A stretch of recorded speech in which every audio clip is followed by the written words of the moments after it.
কিছুক্ষণ পর ফিরে এলেন একটি সোনার কুঠার নিয়ে। ভালো করে দেখো, এটাই কি তোমার কুঠার? মধু মাথা নাড়ল। এইটা খুব দামি, আমার কুঠারটা পুরাতন। দেবী আবার জলে গেলেন, ফিরে এলেন একটি রূপার কুঠার নিয়ে। এটা কি তোমার? না মা, আমারটা লোহার।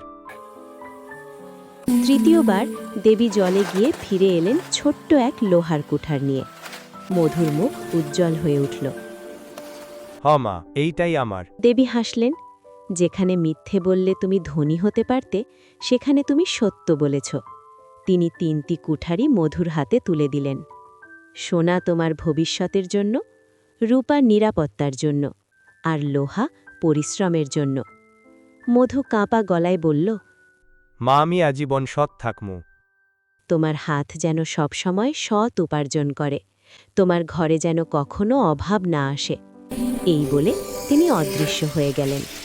কৃতজ্ঞতার ভরা হৃদয় নিয়ে মধু ছুটে বাড়ি এলো। সব শুনে লতার চোখ ভিজে গেল। তোমার সততাই আমাদের সবচেয়ে বড় সম্পদ। গ্রাম জুড়ে ছড়িয়ে পড়ল এই গল্প।